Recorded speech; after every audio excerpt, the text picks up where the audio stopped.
It's midnight. The house is finally quiet. You turn off the lights, pull the covers up, and you're about to drift off. And then it starts. That sound. Rhythmic, wet, relentless. You reach for your phone, turn on the flashlight, and there's your dog, obsessively licking or chewing at their front paws like they're searching for something trapped inside. As a medical doctor, I review every piece of content on this channel for scientific accuracy. And today I want to tell you something most vet clinics won't. If your dog does this, they're not being difficult. They're asking for help, in the only language they have. Stay with me for the next few minutes, because by the end of this video, you're going to understand exactly what's happening inside your dog's brain when they do this, how to tell if it's physical or emotional, and a real two-step protocol you can start tonight.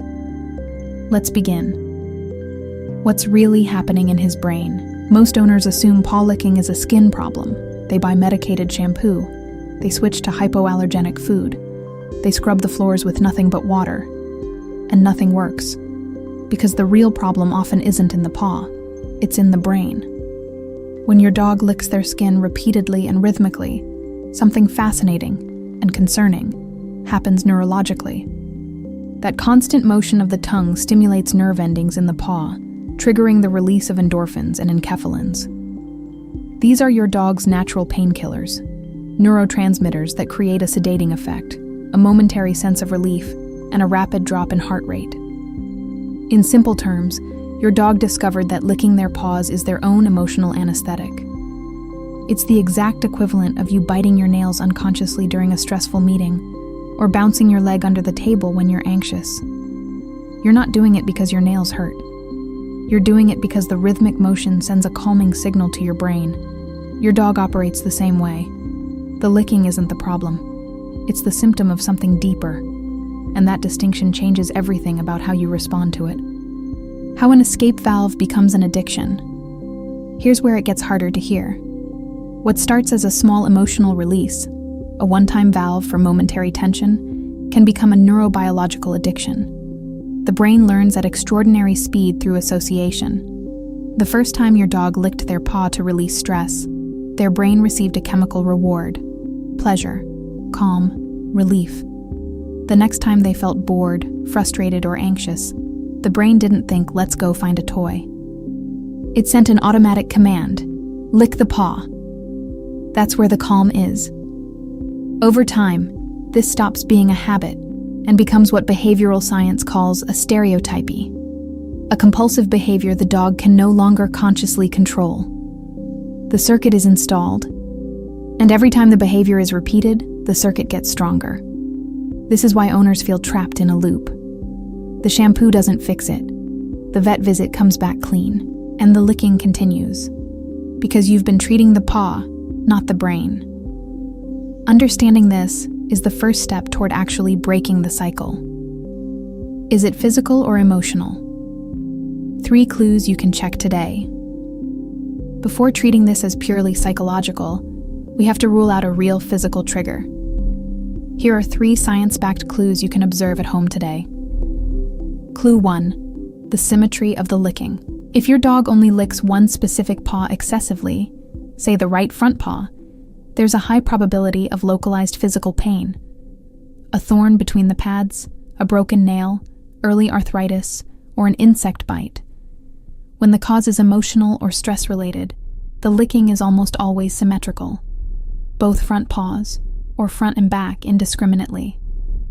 Clue 2. The context and the clock.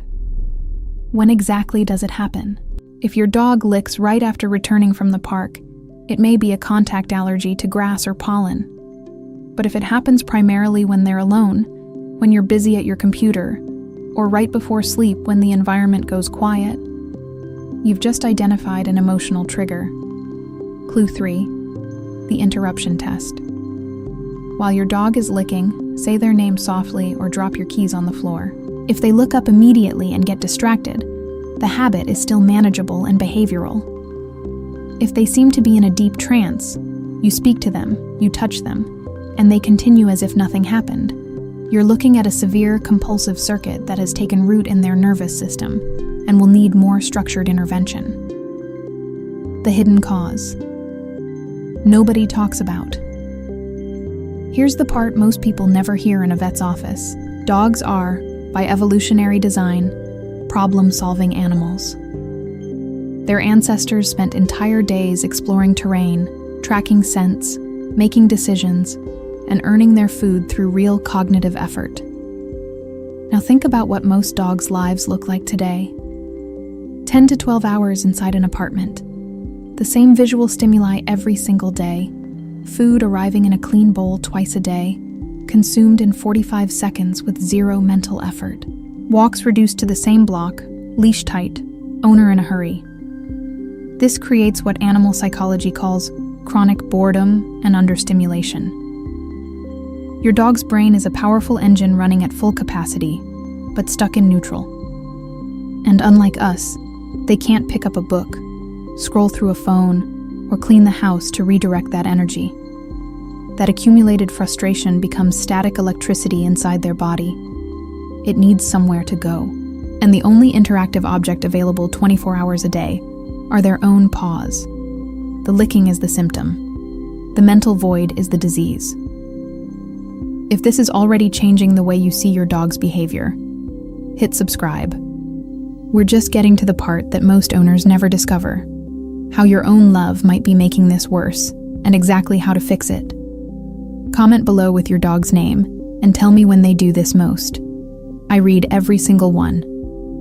How your love might be making it worse. This is the hardest part to hear, because it comes from a place of pure love. Imagine the scene through your dog's eyes.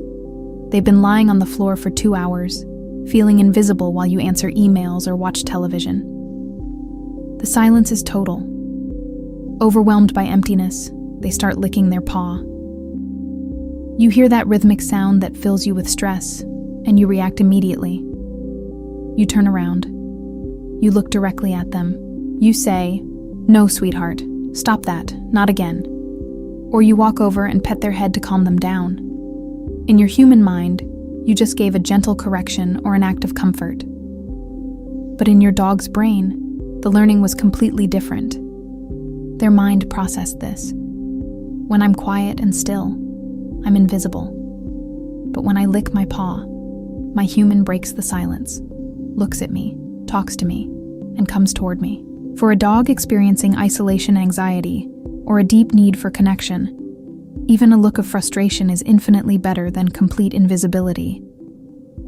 Without meaning to, with the best intentions in the world, you taught your dog to use paw licking as an emergency button to turn on your attention. That's not your fault. Now that you understand it, you can change it. The 2-step protocol to break the cycle. Forget the cone. Unless there's a severe infection risking your dog's health, the cone only blocks the physical act while tripling internal frustration. It's like restraining someone's hands during an anxiety attack. The fire keeps burning inside. Here's a real protocol based on behavioral neuroscience. 2 steps you can start tonight. Step 1. Exhaust their mind, not just their body. Starting tomorrow, no more food served in a regular bowl. If your dog eats 200 grams of kibble a day, those 200 grams become problems to solve. Snuffle mats, lick mats, food scattered across the grass if you have a yard, interactive puzzle toys where they have to move pieces with their nose to release the food. The mental effort of sniffing and problem-solving activates the parasympathetic nervous system, the system responsible for naturally inducing calm and deep rest. A mentally tired dog is a chemically calm dog. This alone can reduce paw-licking episodes by more than half within the first week. Step 2. The silent redirection rule. The next time you hear the licking at midnight, apply a complete attention blackout. Don't speak. Don't say their name. Don't make eye contact. Get up from the bed completely neutrally, like a robot. Walk to another room. Pick up a high-quality, long-lasting chew, a dried beef femur, a deer antler, or a rubber toy stuffed with wet food and frozen. Drop it near them without a word. Walk back. Chewing promotes the natural release of serotonin, giving your dog the same calm they were seeking through licking, without damaging their skin, and without rewarding them with your direct attention. Changing a behavior that's been installed in the brain for months or years won't happen overnight. It's going to require patience, observation, and above all, a generous dose of empathy. Your dog isn't doing this to manipulate you or to make you lose sleep. They're doing it because they don't know what else to do with what they're feeling inside. You both deserve peace. Your dog isn't broken, they're overwhelmed. And now you have the science and the tools to actually help them. If you noticed any of these signs in your dog, start with step 1 tonight and watch what changes in the first 7 days. If this video helped you see your dog differently, like it and subscribe for more doctor-reviewed, science-based content from JojoPet. Share it with someone who's lying awake listening to that sound right now, because they need to hear this too. Next week, we're covering something most owners completely misread: the real reason your dog follows you from room to room, and what they're actually trying to tell you.